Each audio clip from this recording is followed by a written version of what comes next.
تنوع، ایک دوسرے سے رنگ، نسل، مذہب اور علاقے کے لحاظ سے مختلف ہونا تنوع کہلاتا ہے۔ پوری دنیا میں مختلف نسلوں کے لوگ آباد ہیں، وہ مختلف زبانیں بولتے ہیں، ان کے رسم و رواج اور رہن سہن مختلف ہیں، ان کے مذاہب مختلف ہیں۔ پاکستان میں بھی مختلف رنگ، نسل اور مذہب کے لوگ رہتے ہیں۔ ایسے ہی لوگ ہمیں دنیا کے دیگر ممالک مثلاً امریکہ، آسٹریلیا، برازیل، کینیڈا، برطانیہ، سنگاپور اور نیوزی لینڈ وغیرہ میں دیکھنے کو ملتے ہیں۔ کیا آپ جانتے ہیں 21 مئی کو ثقافتی تنوع کا عالمی دن منایا جاتا ہے؟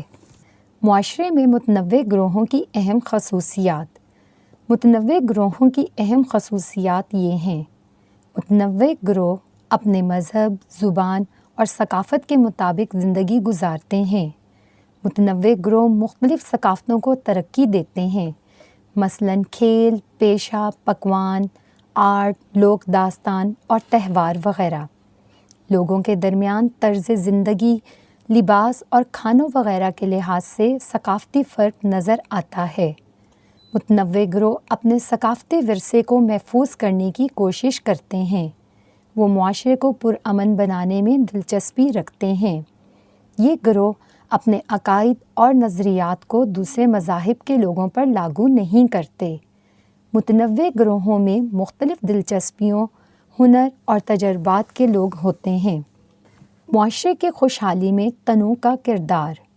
متنوع معاشرے سے مختلف ثقافتوں کے درمیان تعلق پیدا ہوتا ہے۔ پاکستانی معاشرہ پنجابی، سندھی، پشتون، بلوچی، کشمیری، براہوی اور سرائکی وغیرہ ثقافت کا حامل ہے۔ اقلیتی طبقے میں ہندو، مسیحی اور سکھ وغیرہ موجود ہیں۔ افواج پاکستان میں سارے پاکستان سے مختلف ثقافتوں کے لوگ شامل ہیں۔ اس طرح ایک متنوع ثقافت بنتی ہے جو دفاع پاکستان کی ضامن ہے۔ معاشرے کی خوشحالی میں تنوع کا کردار ہوتا ہے۔ جب ایک فرد ایک سے زیادہ ثقافتوں میں رہتا ہے تو اسے دوسروں کی ثقافت کو سمجھنے کا موقع ملتا ہے۔ لوگ ایک دوسرے کو آسانی سے سمجھ جاتے ہیں۔ لوگوں میں تحمل اور برداشت کا جذبہ پیدا ہوتا ہے۔ مختلف نقطۂ نظر کے لوگوں کی صلاحیتوں کا علم ہوتا ہے۔ کثیر زبانوں کو بولنے اور سمجھنے کا موقع ملتا ہے۔ لوگ مختلف کھانوں سے لطف اندوز ہوتے ہیں۔ لوگوں میں ہم آہنگی اور یکجہتی پیدا ہوتی ہے۔ رواداری۔ رواداری کا مطلب انسان کی غیر معمولی حالات کو برداشت کرنے کی صلاحیت ہے۔ رواداری سے مراد مختلف عقائد، نظریات اور رویوں کا احترام کرنا۔ رواداری مہذب قوم کی خوبی ہے۔ یہ ہمیں ان لوگوں کو برداشت کرنا سکھاتی ہے جن کے نظریات مختلف ہو سکتے ہیں، ان کی سوچ مختلف ہو سکتی ہے۔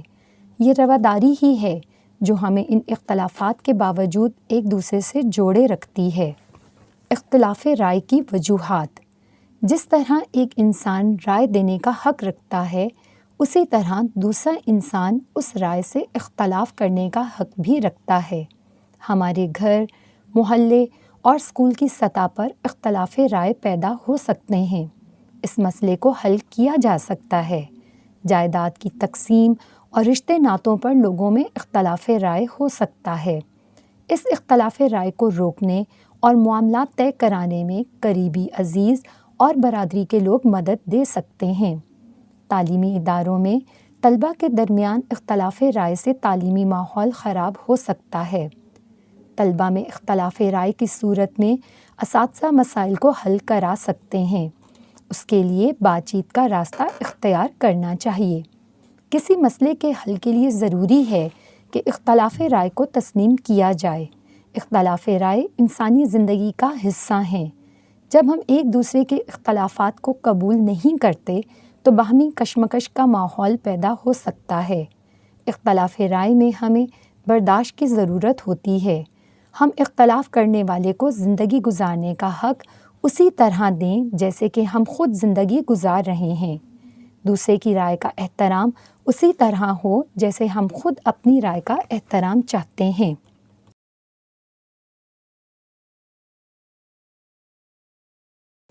امن اور تنازع۔ امن کے معنی سکون اور صلح کے ہیں۔ اچھے طریقے سے زندگی گزارنا امن کہلاتا ہے۔ کسی خطرناک تنازع کو روک دینا بھی امن کہلاتا ہے۔ ہمارے اچھے رویوں سے امن قائم ہو سکتا ہے۔ تنازع سے مراد آپس میں الجھنا یا جھگڑے کی حالت ہے۔ تنازع سے ناخوشگوار حالات پیدا ہو سکتے ہیں۔ تنازع 2 افراد، 2 گروہوں یا 2 ملکوں کے درمیان ہو سکتا ہے۔ ہمارا رویہ ہی امن کو متاثر کرتا ہے اور تنازعات پیدا کرتا ہے۔ امن کے فائدے۔ پرامن معاشرہ ترقی کرتا ہے، ملک میں خوشحالی آتی ہے۔ پرامن ملک میں سرمایہ کار اپنا سرمایہ لگاتے ہیں۔ پرامن معاشرے کو دنیا میں عزت کی نگاہ سے دیکھا جاتا ہے۔ امن کے قیام سے ایک مثالی معاشرہ وجود میں آتا ہے۔ جمہوریت کی کامیابی بھی امن سے وابستہ ہے۔ امن قائم کرنے کے طریقے۔ معاشرے میں امن قائم کرنے کے لیے ضروری ہے کہ ایک دوسرے کے حقوق و فرائض کا خیال رکھا جائے۔ معاشرے کے تمام افراد کو انصاف ملے تو معاشرے میں امن قائم ہوگا۔ معاشرے کے ہر فرد کو روزگار دیا جائے۔ روزگار کی فراہمی سے افراد کی ضروریات پوری ہوتی ہیں۔ اس طرح لوگوں کو ذہنی سکون ملتا ہے۔ قیام امن کے لیے ضروری ہے کہ معاشرے میں ہر شخص کو اپنی بات کہنے کی آزادی ہو۔ لوگوں کے مسائل حل کیے جائیں۔ لوگوں میں بردباری اور برداشت کا جذبہ بھی قیام امن میں مددگار ثابت ہو سکتا ہے۔ تنازعات کی وجوہات۔ لوگوں کے درمیان غلط فہمی سے تنازع پیدا ہو سکتا ہے۔ دوسروں کی بات نہ سننے اور ان کو نظر انداز کرنے سے بھی تنازعات پیدا ہو سکتے ہیں۔ اپنی بات کو دوسروں سے زبردستی منوانا بھی تنازعات کا باعث بن سکتا ہے۔ لوگوں کو ان کے حقوق نہ ملنے سے تنازع پیدا ہو سکتا ہے۔ تنازع کے نقصانات۔ تنازعات غصہ، ذہنی دباؤ اور مسائل کا باعث بنتے ہیں۔ زندگی کا سکون ختم کر دیتے ہیں۔ 2 گروہوں کے درمیان تنازع خانہ جنگی کا سبب بن جاتا ہے۔ تنازعات ملک کی ترقی کی راہ میں رکاوٹ بن سکتے ہیں۔ ملک میں سرمایہ کاری رک جاتی ہے، جمہوریت کو نقصان پہنچتا ہے۔ 2 خاندانوں کے درمیان تنازعات نسل در نسل چلتے ہیں، جس سے کئی نسلیں متاثر ہو سکتی ہیں۔ اگر کسی ملک میں تنازعات بہت بڑھ جائیں تو یہ انقلاب کا سبب بھی بن سکتے ہیں۔ اگر تنازع 2 ممالک کے درمیان پیدا ہو جائے تو جنگ کی وجہ بھی بن سکتا ہے۔ تنازعات کو حل کرنے کے طریقے۔ تنازعات کو حل کرنے کے لیے چند طریقے ذیل میں دیے گئے ہیں۔ فریقین کے درمیان رابطوں اور تعلقات کا آغاز کیا جائے۔ مسئلے کا حل باہمی بات چیت سے نکالا جائے۔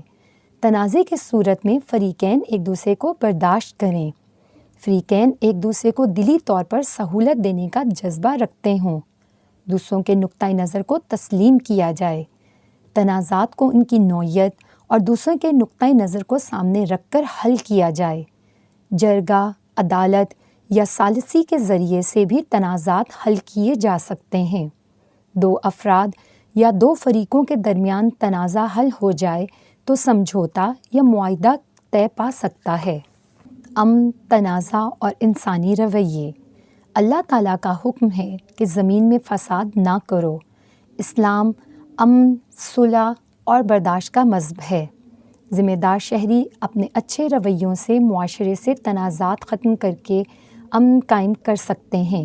اختلاف رائے رکھنا انسانی حق ہے۔ بلا ضرورت اختلاف رائے معاشرے کا امن اور سکون تباہ کر دیتا ہے۔ امن اور تنازعات بنیادی طور پر انسانی سوچ کی پیداوار ہیں۔